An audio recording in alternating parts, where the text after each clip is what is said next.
Alors c'est vrai que quand on fait des prévisions économiques et financières, il y a toujours ce qu'on appelle un scénario central, le plus probable, et puis il y a aussi des scénarios qu'on appelle adverses, avec des hypothèses qui ont moins de chances, peu de chances de se produire. Justement, tiens, aujourd'hui on va passer au crible, ces scénarios extrêmes pour 2026.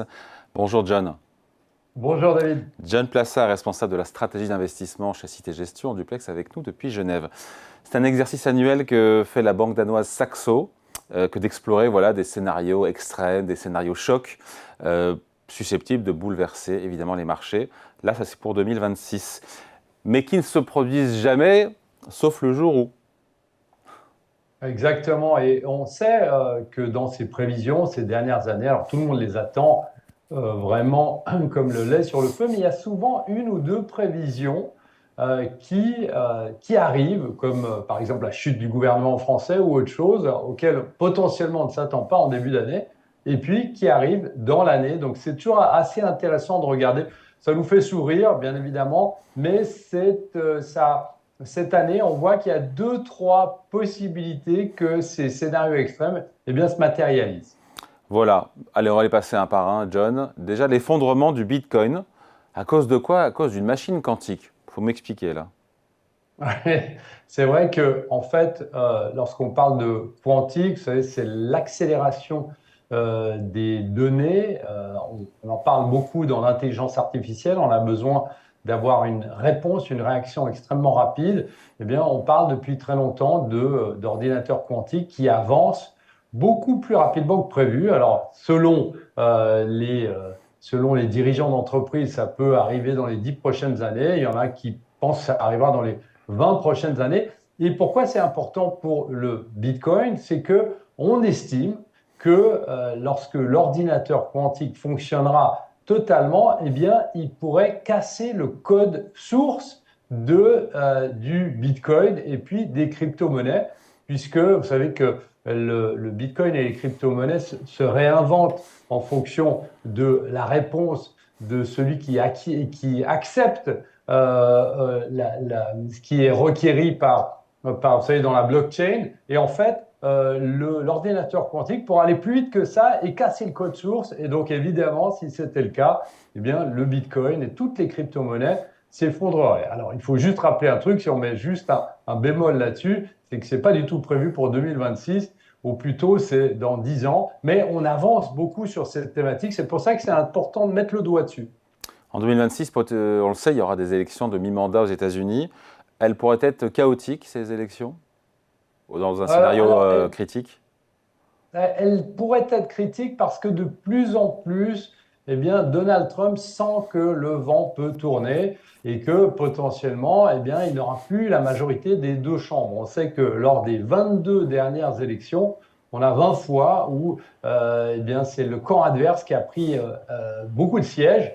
Et donc, on est dans une situation où potentiellement, Donald Trump pourrait perdre totalement eh bien, la mainmise sur la politique américaine. Et on sait que ça, c'est quelque chose à même, évidemment, d'exacerber une certaine agressivité de sa part. Donc, plus on approche de cette échéance de novembre, eh bien, plus on pourra avoir une volatilité absolument folle. Donc, c'est pas faux de mettre ça en avant parce que, connaissant Donald Trump, ou en tout cas ce qu'il a fait durant son premier mandat et durant l'année de son deuxième mandat, eh ben, potentiellement, on pourrait être dans une question chaotique au niveau politique américain, plus qu'on l'a aujourd'hui.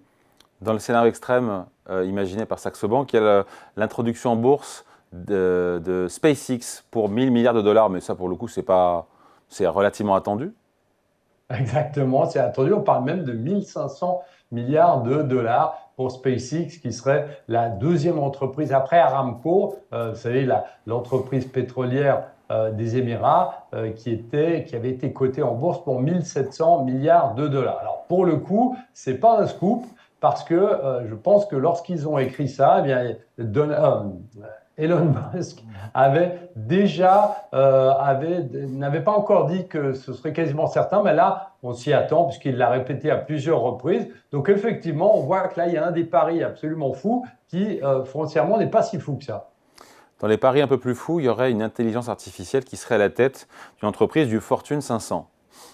Là, Oui, effectivement, on a alors du mal à y ça croire. aussi, c'est quelque chose qui n'est pas impossible. Pourquoi? Parce que dans l'intelligence artificielle et son développement, on sait que ça prend de plus en plus de place, quel que soit le secteur, que ce soit évidemment la technologie, mais que ce soit les valeurs financières, etc. Et vous savez qu'on parle de plus en plus d'avoir un médicament qui arrive en phase 3 aux États-Unis, qui soit totalement créé grâce à la big data, grâce à l'intelligence artificielle. Et là, si vous me dites qu'il y a un CEO qui arriverait dans le Fortune 500 totalement à la direction d'une entreprise, bah, ce ne serait pas si faux que ça parce qu'on sait que dans les entreprises, on utilise beaucoup une aide à la décision, on utilise beaucoup l'intelligence artificielle. Alors, 2026, ça nous fait un peu penser à Terminator, mais ce sera peut-être plus tard. Alors, je ne pense pas qu'il y aura une personne ou une intelligence artificielle qui va diriger une entreprise, mais qui va aider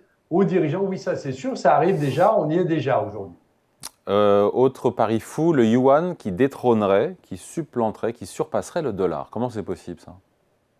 Alors, on est dans une situation où, on l'a vu ces dernières années, il y a une volonté qui n'a pas été mise en place, il y a une volonté de dédollarisation, comme on appelle ça. Et donc, effectivement, aujourd'hui, qu'est-ce qui se passe? Ben, l'or, pardon, c'est évidemment une alternative, mais l'or est coté en dollars. Donc ici, on serait dans une situation où la Chine tenterait de lancer un yuan international qui serait garanti par l'or. Donc, on ne serait pas dans une situation où on a la domination du dollar et l'or qui est coté en dollars. Donc, c'est possible, ça n'arrivera pas en 2026, mais c'est possible qu'à un moment ou à un autre, il y ait cette volonté de dédollarisation, je me répète, qui soit mis en place par certains gouvernements et des gouvernements qui pensent avoir, à un moment ou à une autre, une alternative au dollar américain, puisqu'on sait que pour l'instant, le dollar américain, c'est 55% de tous les échanges